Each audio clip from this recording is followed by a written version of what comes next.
La verdad es que teniendo en cuenta el tema de este ciclo, ¿no? El columnismo, ¿no? Escrito por mujer o femenino, ¿no? El artículo femenino singular, no se puede encontrar mejor broche teniendo el panorama tal cual lo tenemos que cerrar con una entrevista a Elvira Lindo. No es que la vaya a presentar exactamente, porque eso es como algo un poco ridículo, teniendo en cuenta lo conocida que es.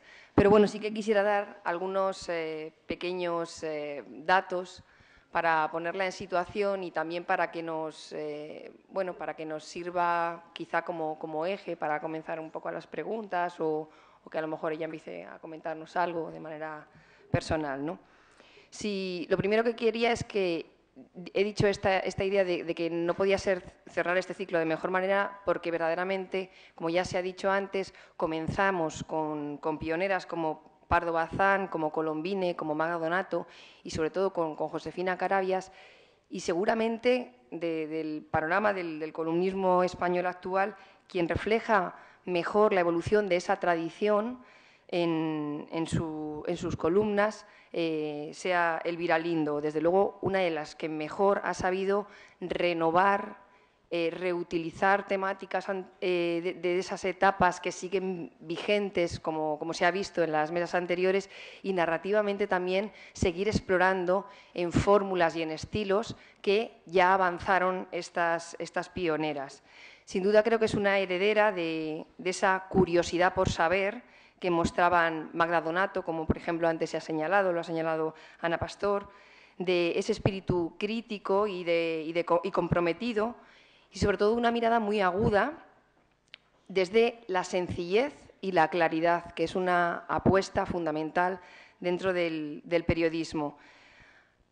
Ella desarrolla, digamos que con los lectores, seguro que muchos de vosotros cuando la leéis, una empatía que es casi que uno de sus mayores atractivos, y básicamente creo que su mayor herramienta o la herramienta que más, digamos, la que más utiliza para analizar la sociedad es la ironía. Creo que muchos de sus artículos son pura ironía en todas las gamas, desde la más limpia o la más blanca hasta el puro sarcasmo, a veces hasta desarrollarse casi como esperpentos, ¿no? Para poder ridiculizar ese entorno al que se acerca.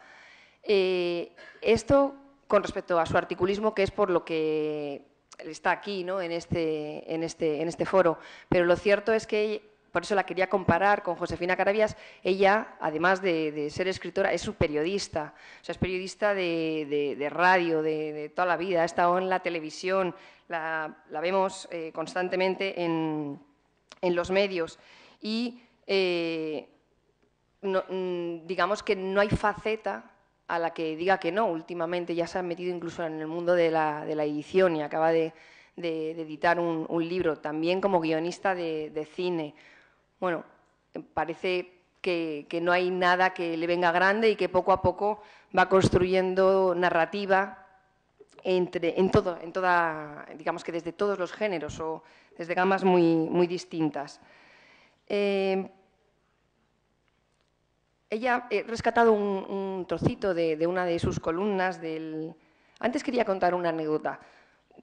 Sé que esto está resultando un poco una loa, pero la verdad es que tenía muchas ganas de que estuviera aquí Elvira Lindo y vengo leyendo desde hace mucho tiempo, pero es una anécdota personal para que un poco os hagáis cuenta de la situación y de lo que yo creo que ella refleja en muchos de los lectores. Cuando comenzó ella con Tinto de Verano, que es una de sus primeras secciones, yo estaba en Estados Unidos, tenía un trabajo allí en la universidad y yo estaba no en un sitio maravilloso como Nueva York, que es el lugar que ella también sabe contar muy bien en Don de Gentes y en otros textos donde ha narrado Nueva York, sino que estaba en ese Estados Unidos que es un páramo en donde había una universidad estupenda, pero como una especie de cárcel de oro donde la soledad se corta con cuchillo, vamos. Y en esa etapa no estaba al uso el asunto de Internet y mi madre me mandaba los artículos de Tinto de Verano en una carta Y cuando llegaba a Duke University, la carta con las columnas de Elvira Lindo, que yo vivía también con una chica de Valencia, las dos los leíamos y estábamos tronchándonos de risa y pasándonos bien sobre esa España y sobre esa realidad y sobre lo que ella retrataba, y era como un elemento de enlace, ¿no?, de gancho. Y yo he querido rescatar un trocito de una de las columnas de Elvira Lindo, no de esa de Tinto de Verano, sino de Donde Gentes, pero que me parece también una manera muy que presenta muy bien cómo se sitúa ella frente, me parece a mí, que estoy yo diciendo muchas cosas y ella ahora lo que lo hará mejor, cómo se sitúa de ella frente a la realidad y nos la trata de proyectar y cómo esa manera, de esa manera se hace tan sencilla, tan clara y tan inteligente. Ya dice en una columna que os digo del 2009, no hay mejor manera de adquirir una cultura en la vida que hacerse el tonto. Los listos tienen prestigio, los pedantes viven abrumándote con sus conocimientos, los sabios están prisioneros de una inteligencia superior que no les permite enterarse de la misa a la media, los genios dedican demasiado esfuerzo a su excepcionalidad, los que se creen genios, hay tantos, sufren esa enfermedad, la egolatría, que no les permite mirar si no es con su ombligo. Ah, pero tú dame una persona del montón, yo, suéltame en una ciudad y déjamela a su aire. Dame a esa persona camaleónica, que parezca italiana en Roma, madrileña en Madrid, neoyorquina en Manhattan, gaditana en Cádiz, que aun siendo una más entre el gentío urbano, esté carcomida por el gusano de la curiosidad. Y te aseguro que sin ser un genio, sabia o pedante, acabará penetrando en el alma de una ciudad, o en el alma, podríamos dejarlo ahí. Creo que este fragmento me da la impresión de que es una forma, ¿no?, de acercarse, una forma de mirar y desde ahí poder retratar la realidad como viene haciendo ella en sus columnas.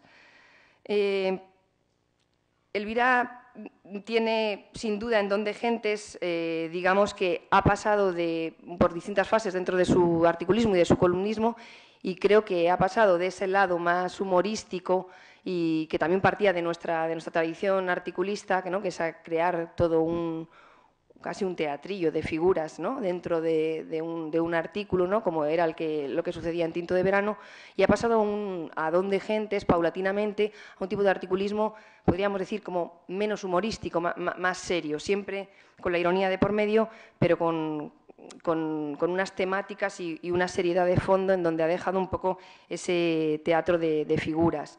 Y querría un poco que eso se explicara en algún momento, cómo es esa evolución y por qué motivos ha llegado hasta esa seriedad, ¿no?, hasta el último artículo, creo que es el que has comentado de los pasillos del Pirulí, ¿no?, que ya directamente a política, a bocajarro, siempre utilizando algún elemento como son los pasillos, ¿no?, para no entrar de lleno, pero ya hablando de política sin más.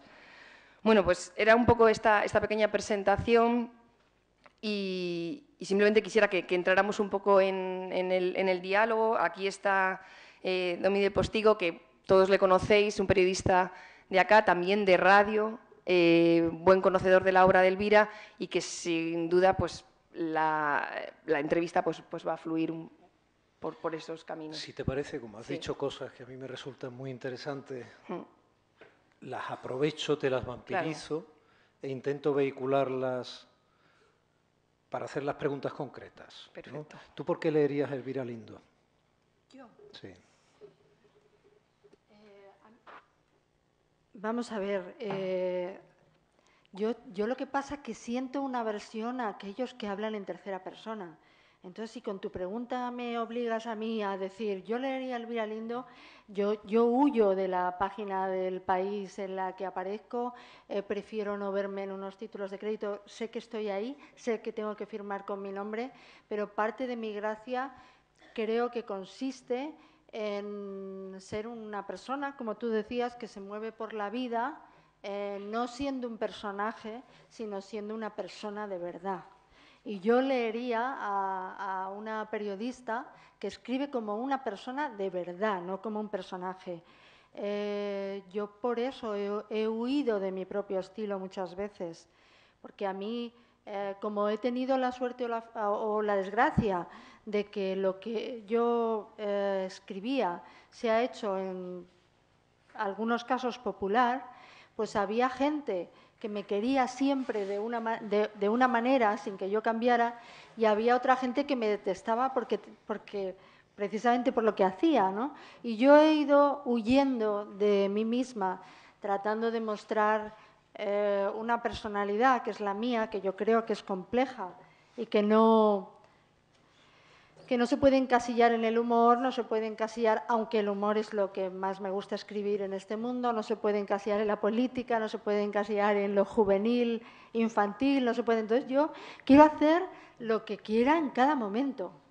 Y no sé, yo creo que leería a una persona como yo porque me fiaría de lo que me está contando. Yo pensaría, esta persona está hablando de lo que piensa de verdad. Esa cuestión de confianza puede definir en parte el género, que en definitiva es el de la opinión, como uno de los géneros periodísticos, porque más en un mundo como el nuestro, donde hay tantísimas opciones y tantísimas opciones físicas, virtuales, etcétera, pues seguir esa firma caracteriza obviamente al género. Mira, me pasó una cosa este domingo, y es que, por hablar de cosas concretas, ¿no?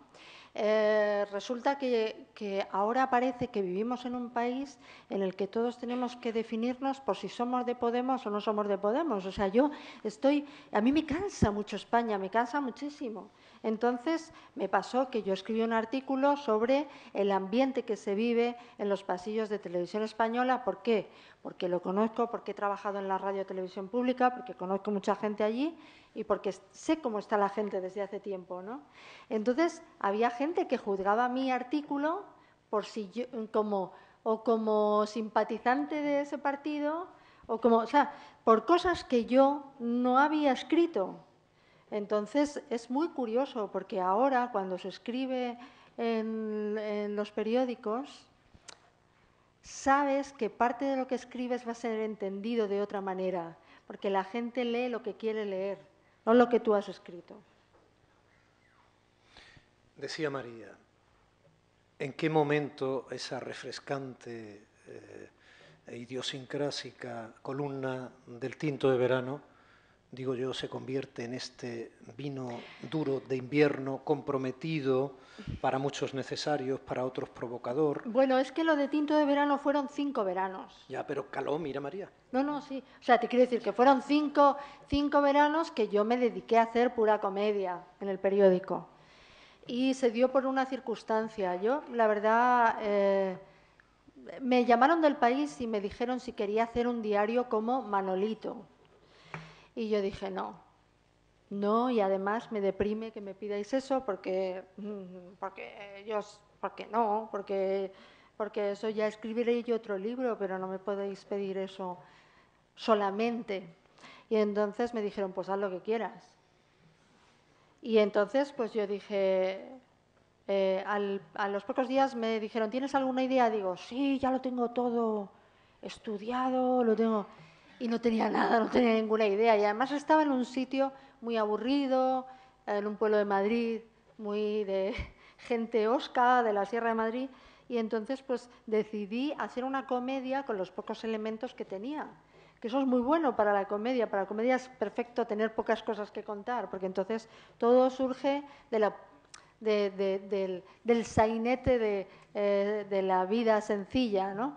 Y entonces empecé a hacerlo ese verano y resulta que cuando volví en septiembre yo escribía esos artículos, se los daba a leer Antonio y nosotros nos reíamos mucho.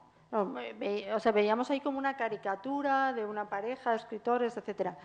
Y nos reíamos muchísimo. Pero fue curioso que volvimos a Madrid y entonces había gente, pero de la propia cultura, que me decía, pero ¿cómo te has atrevido a hacer eso? Pero ¿y cómo hablas de tu marido en...? Tu santo. Sí. ¿Y cómo hablas de tu marido de esa manera? Y cómo... O sea, parecía que yo había atentado contra contra un santo, precisamente. Entonces dije, bueno, lo voy a dejar pasar. Y escribí 5 más. Y acabé muy cansada, porque escribir comedia es un esfuerzo psicológico muy grande. Hay que ser gracioso todos los días, ¿no? Pero a mí es lo que, en el fondo, es lo que más me gusta. ¿Por qué he ido cambiando el tono? Pues porque el país ha ido cambiando el tono. Entonces, yo me dejo llevar, me dejo influir por lo que está pasando. Hay cosas que me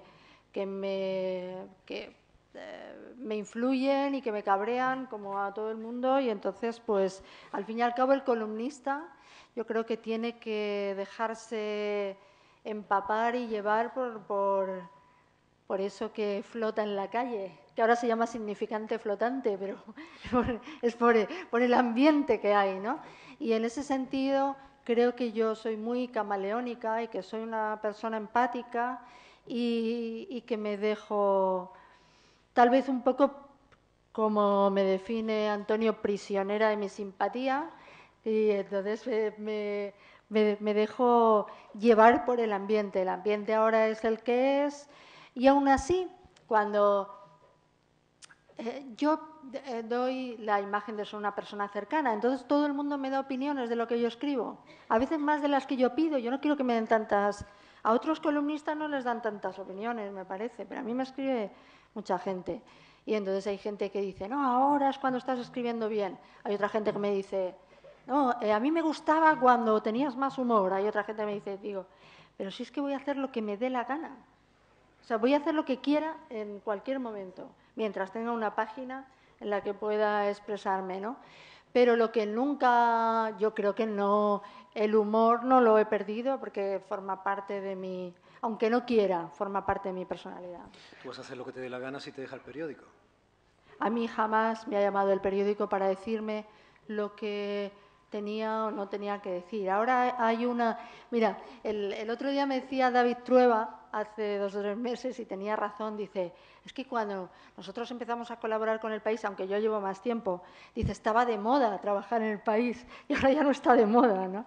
Entonces, yo creo que hay una, pues como una teoría de que, bueno, El País tiene su línea editorial, pero creo que los columnistas dan prueba, unos que están más o menos de acuerdo con la línea editorial. Pero como ahora todo se mueve en una especie de teorías conspirativas, ¿no? Pues se supone que todo el mundo está pagado por alguien para opinar una cosa o para opinar otra, ¿no?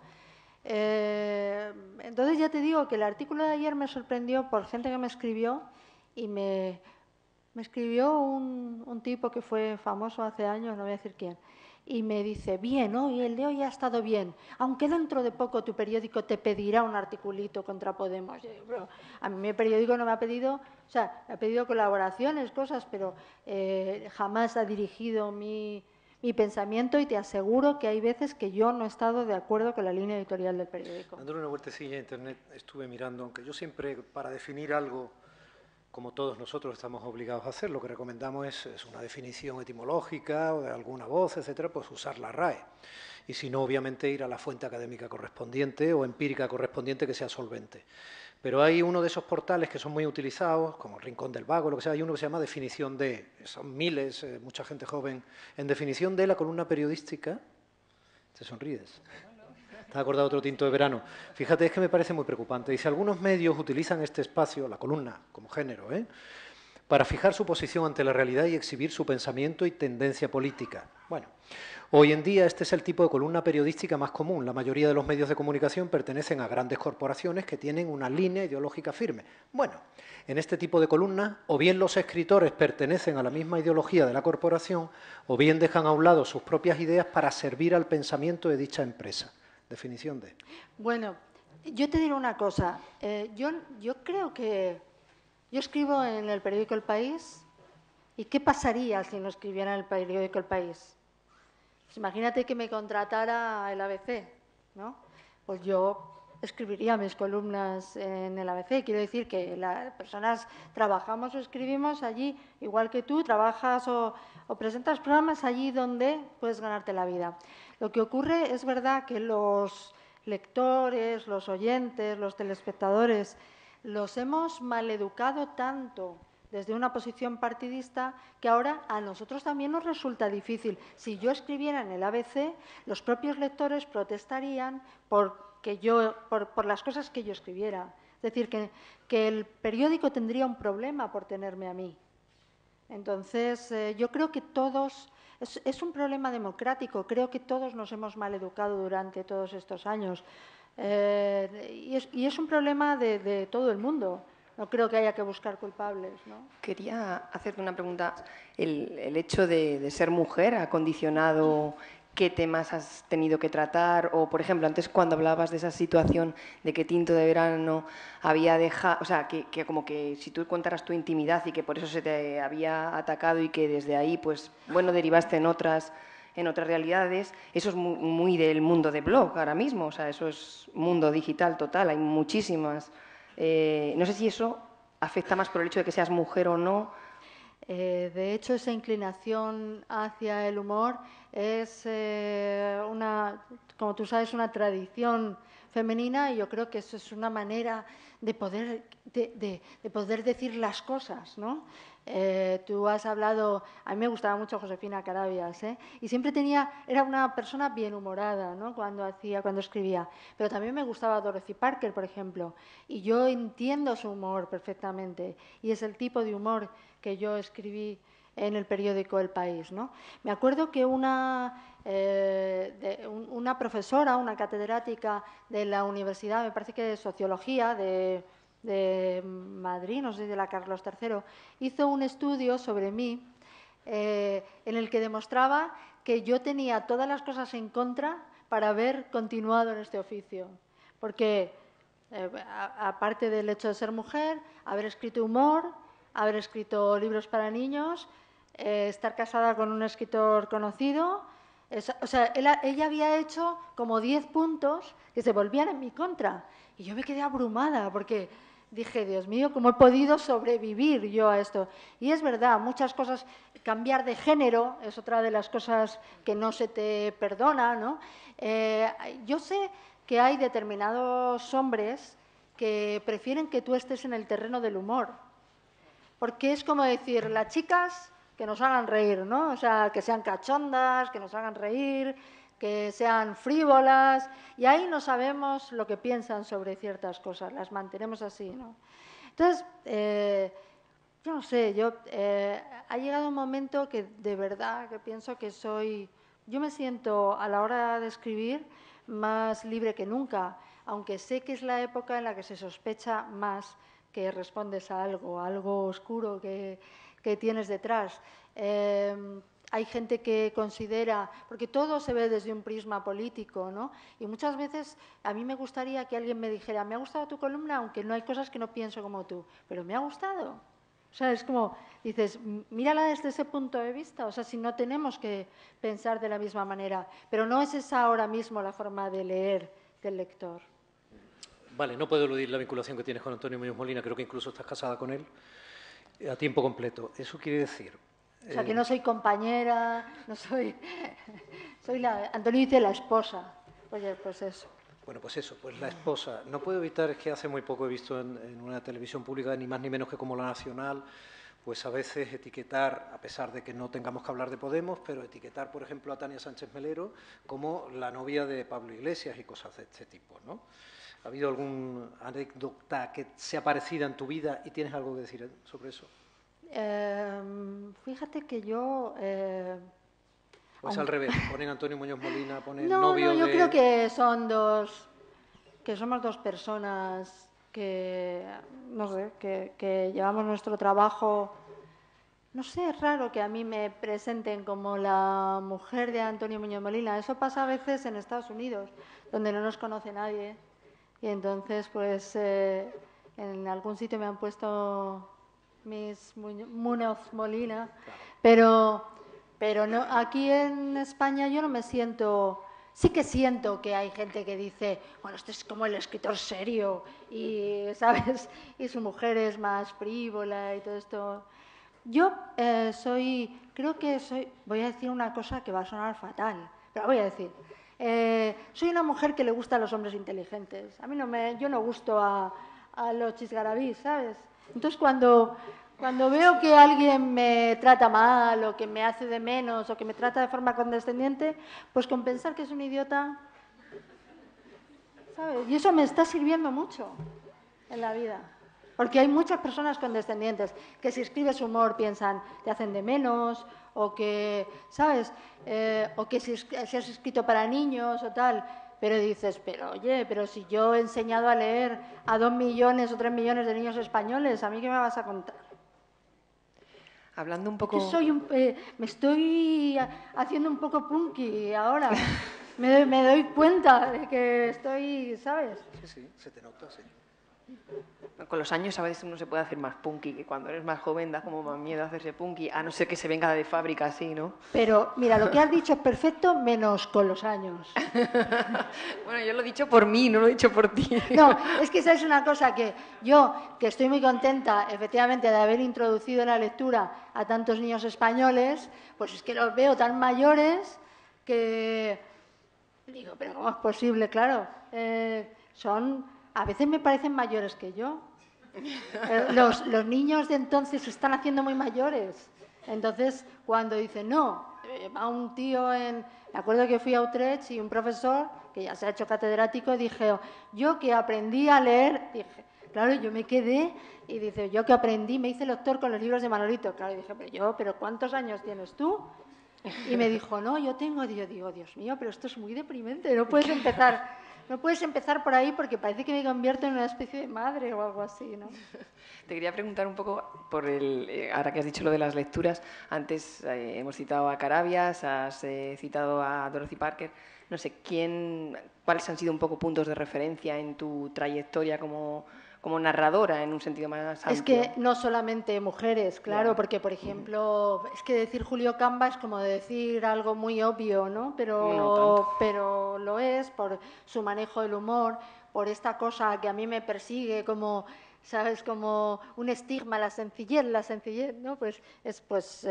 Yo creo que es que el humor tiene que tener algo de sencillo porque es rítmico. Hay veces que lo haces con el propio lenguaje, ¿no? Y yo creo que Julio Camba es un ejemplo de cómo se pueden hacer las cosas muy sencillas para provocar un efecto cómico, ¿no? Entonces, yo cuando leo a Julio Camba lo siento muy cercano, no pienso, es un hombre.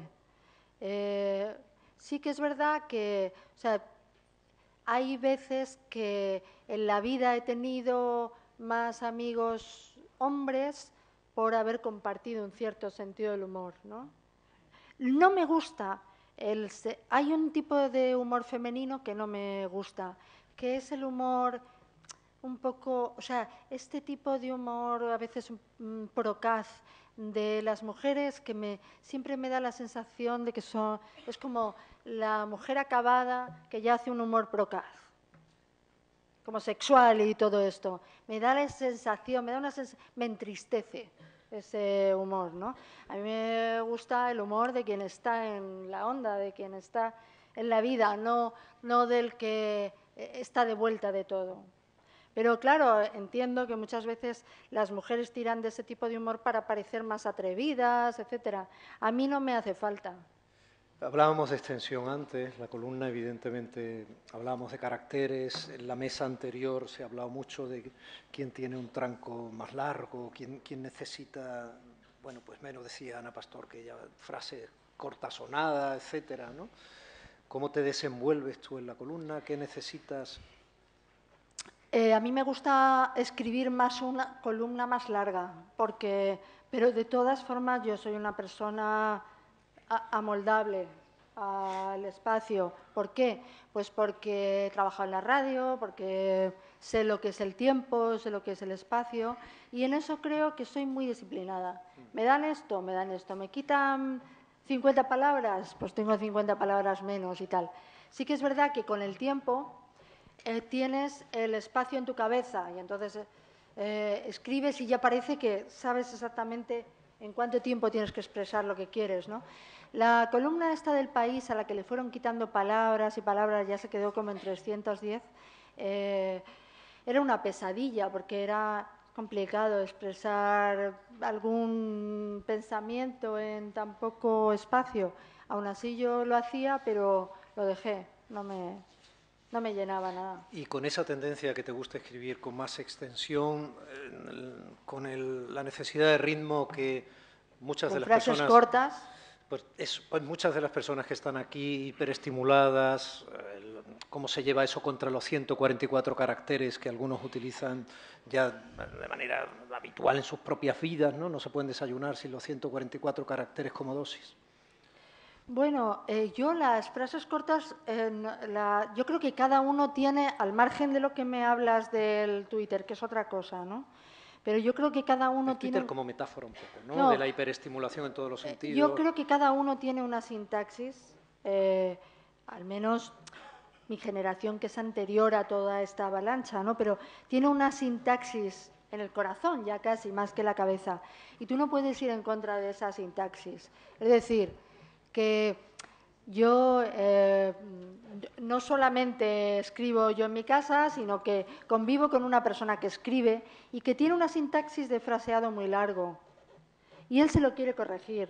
Y yo le digo, pues es que, aunque te lo quieras corregir para ser más ligero, aunque te lo quieras corregir, no vas a poder, porque frases tan largas que haces, tú no te pierdes, tú puedes hacerlo, es como estar mucho tiempo debajo del agua. Yo, sin embargo, a mí es que me gusta,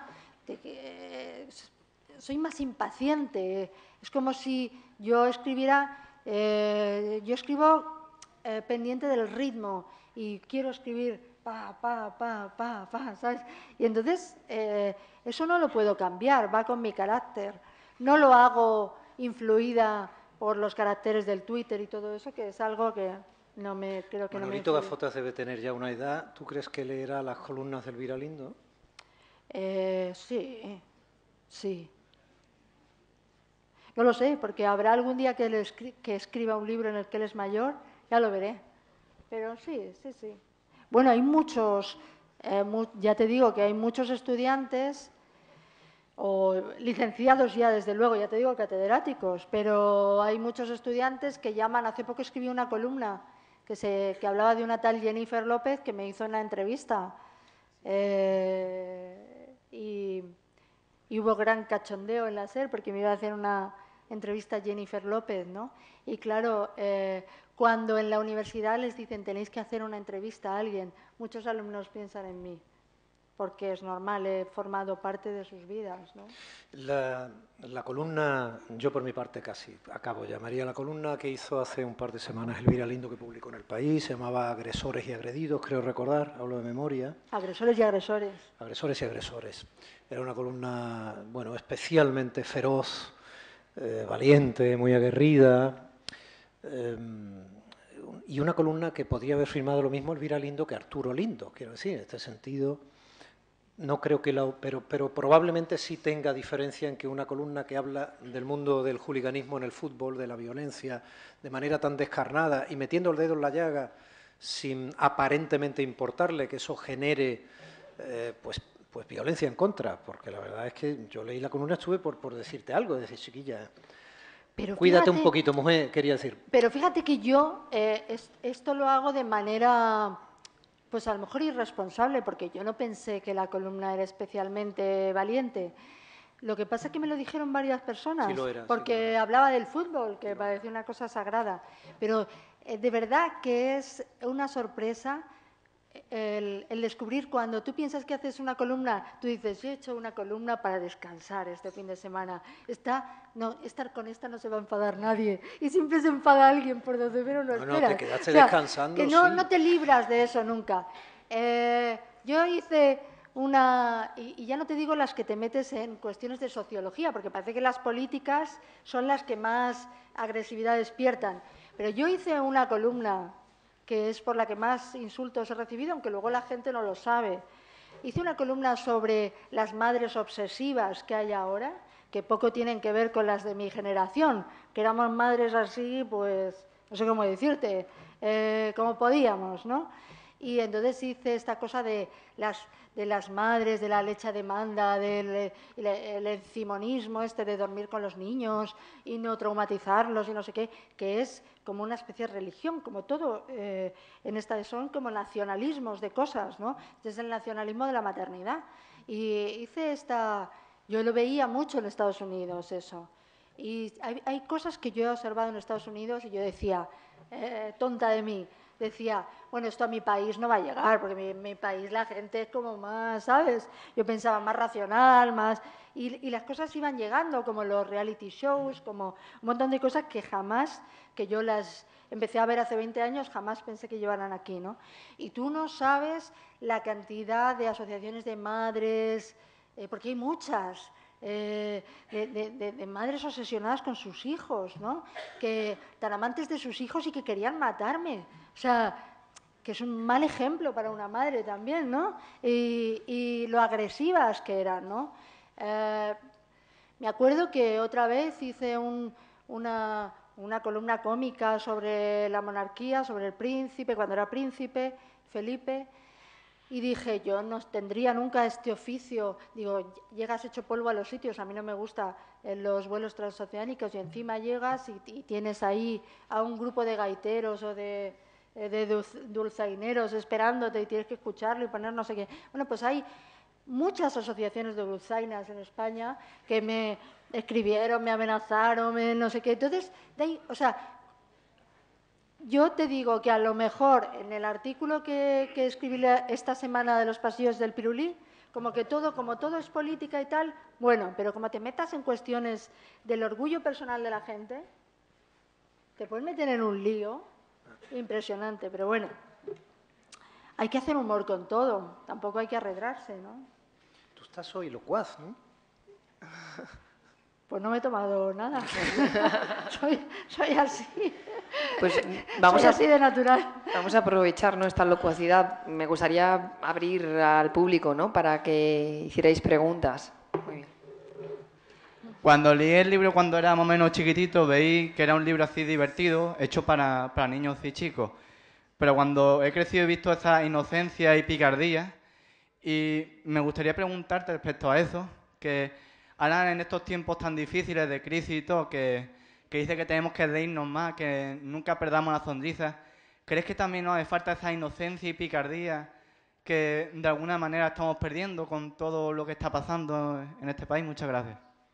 Pues claro, el humor es necesario y más en estas épocas, ¿no? Y yo creo que hay dos cosas que al margen de todo, no sé si como consecuencia de lo que está pasando, la gente está perdiendo en grandes dosis, que es la educación y el humor. La educación, lo primero, y el humor también, claro. Pero ahora se hace mucho humor también, pero hay veces que se hace un humor muy cruel que a mí no me hace particularmente gracia. Yo creo que cuando se echa mano de la crueldad en el humor es porque te quedan pocos recursos, entonces ya te lanzas. Y no voy a dar nombres y todo esto, pero bueno, revistas satíricas hay muchas, ¿no? Y yo me quedaría con el Mundo Today, te digo, dentro de... Me hace más gracia, me saca la risa así un poco tonta, ¿no? Pero yo no creo que haya que renunciar nunca al humor. Pero ya te digo que España se ha vuelto un país un poco antipático, ¿eh? Creo yo, no sé. Los grandes del humor estaban haciendo el humor en la dictadura, cuando Franco, o sea, siempre se ha hecho humor, en periodos peores que este. Pero es que este periodo es muy bronco, muy antipático. Y además, como digas una cosa, como tú hagas una columna de humor, yo qué sé, que vas un día y te tomas unas copas y no sé qué, enseguida parece que ahora hay como una especie de moral. Todo es muy moralista, ¿no? Entonces es como, y con la que está cayendo, ¿cómo te vas a tomar unas copas? ¿Y cómo te...? ¿Pero por qué no? O sea, y yo creo que hay que reivindicar un poco la libertad personal, el que no nos juzguemos moralmente unos a otros continuamente, ¿no? Elvira, yo le quería preguntar, en esta época de ahora que se corre tanto, que el día nos faltan 24 horas más, ¿qué tal la disciplina? ¿Cómo lo lleva? Lo de escribir y sacar tiempo para tantas cosas. Muy mal. Muy mal porque a mí la gente me roba mucho tiempo y mucha energía. Entonces, mal porque siento como que tengo que dar. Y para de verdad, para escribir, no puedes estar... tu tiempo, o sea, sobre todo tienes que ser muy celoso con tu tiempo, ¿no? Entonces tengo ahí una guerra personal, porque yo ya no tengo hijos pequeños. Yo he podido escribir con niños pequeños, en fin, con muchos más problemas que los que en principio tengo ahora, ¿no? Y sin embargo, yo creo que es ahora cuando tengo más problemas de organizarme el tiempo, ¿no?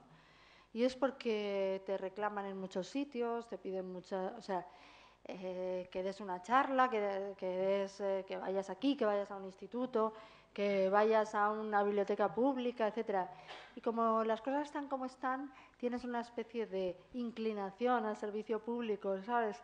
Lo que pasa es que si te dedicas a eso, no escribes. Entonces lamentablemente hay que ser un poco... yo tengo que reforzar mi egoísmo para poder seguir trabajando. Tú siempre en tus columnas cuentas desde dentro. Es algo que a mí me gusta mucho tanto de tu literatura como de tus columnas. Es decir, que por ejemplo en la columna de este domingo, cuando tú hablabas que yo he hecho pasillos también, ¿no? O sea, conoces el tema y te conviertes en un protagonista transversal de la historia, ¿no? ¿Eliges tus columnas desde esa perspectiva, de los temas que tú puedas tener, digamos, cierta cicatriz, buena o mala, sobre el tema, cierto posicionamiento de poder contarla desde dentro o no? Sí, porque yo pretendo dar algo que pienso que otro no puede dar. O sea, hay veces que hay una acumulación de columnas sobre una cosa. Yo eso es algo que lo he hablado con el periódico, así.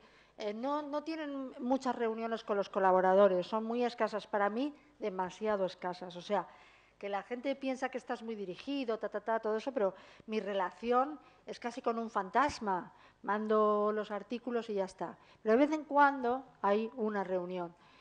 Y yo siempre lo digo, tendría que haber más, el editor tendría que estar más al tanto, porque realmente hay semanas, además que creo que crean en el lector una necesidad. Hay semanas que hay 5 columnistas que escriben sobre lo mismo. Y en ese sentido, yo creo que hay periódicos más pulcros en eso.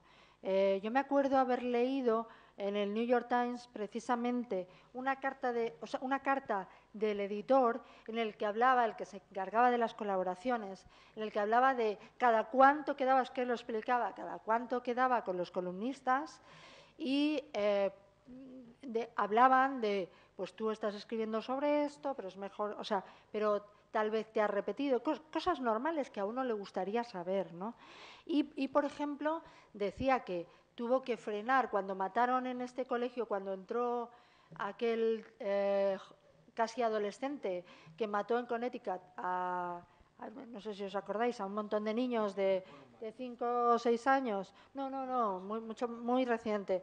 Pues, claro, era como que si no escribías sobre eso es que no te importaba. Y el periódico ahí es el que tiene que poner firmeza y decir, se sobreentiende que todos hemos sentido esto, pero no todos tenemos que escribir sobre esto. Y más si han escrito. Entonces, en ese sentido, creo que pienso más, porque ya te digo, yo he tenido la disciplina de la radio, etcétera, y a veces pienso, creo que pienso más que mis colegas en lo que ha escrito el otro. Miro lo que se ha escrito en el periódico y hay veces que, sinceramente, a lo mejor hay un tema que me interesa que digo, coño, es que esto lo han escrito 20 personas. Y yo me acuerdo que, ¿os acordáis cuando la guerra de Irak? Que es que parecía que había que escribir continuamente sobre eso y solo sobre eso. Y me acuerdo que fui al teatro y me encontré con Máximo, el dibujante, y me dice, estoy esperando una columna de la guerra de Irak. Digo... Y le dije, ¿tú dudas de que yo esté en contra de esa guerra? Y dice, no, pero... Digo, ¿necesitas verlo por escrito? Porque yo no dudo de lo que pienso, pero creo que no aporto nada, salvo que yo estoy en contra. O sea, y es tan importante decir que uno está en contra o a favor de algo. Quiero decir, que una columna está para algo más que para decir yo estoy a favor o en contra. Y me parece que estamos cayendo en una especie de egocentrismo columnil que además cuadra muy bien con lo que espera el lector, y en el fondo todos nos estamos haciendo, pues, nos estamos haciendo más paletos, porque tú escribes lo que crees que quieren leer y ellos leen lo que quieren, aquellos que quieren leer, ¿no? Y entonces es todo, en realidad es todo, al final todo acaba oliendo igual, ¿no? Y yo procuro no repetirme. Si escribí sobre algo que ya se habían escrito muchas columnas, que era sobre esa noche en la que entrevistaron a Pablo Iglesias, es porque no trataba solamente de eso, trata del desmantelamiento de la televisión pública, ¿no? Me gustaría, también he escrito sobre Telemadrid, también me gustaría que algunos catalanes escribieran sobre los informativos de TV3, o sea, que yo creo que era porque yo creo que podía aportar algo desde dentro porque conozco ese medio y porque he trabajado allí. Y porque quiero decir, siempre se ha manipulado, ¿no? Lo que pasa que ahora es cutre, pero siempre se ha manipulado. En los tiempos de María Antonia Iglesias siempre se ha manipulado, ¿no? Y es verdad que la gente en televisión sintió un respiro en la primera legislatura de Zapatero, ¿no? Pero creo que podía aportar algo. Si no, no lo hubiera hecho sobre eso, ¿no? Aunque estaba bastante alucinada, la verdad, ¿no?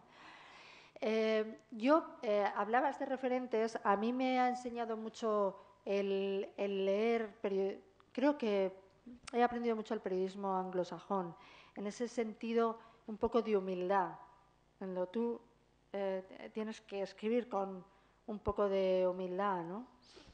No pensar que todo lo que puedes escribir es interesante. Y creo que tienes que tratar de ir con tu verdad, o sea, con la verdad por delante, ¿no? No sé cuál es la verdad, pero ser honesto, ¿no? En ese sentido, he leído un libro que me ha atrapado no por el libro en sí, y es de una mujer, sino por lo que se deduce del libro. Me pidieron una reseña sobre las memorias de Lilian Hellman. ¿Os acordáis de...? Bueno, Lilian Hellman fue una autora de teatro, guionista de cine americana, casada con Dashiell Hammett y como que recorrió todos los acontecimientos del siglo. Estuvo en la Guerra de España, estuvo en la Unión Soviética, estuvo en la Segunda Guerra Mundial, estuvo en la caza de brujas. Es como que hubiera tenido la posibilidad de contarlo todo. Y un capítulo que se llamaba Julia, que inspiró una película que se llamaba Julia, que estaba protagonizada por Vanessa Redgrave y Jane Fonda, en la que ella cuenta, se describe a sí misma casi como una heroína en la Segunda Guerra Mundial, llevando dinero para la resistencia. Bueno, pues ese libro se ha traducido ahora en España.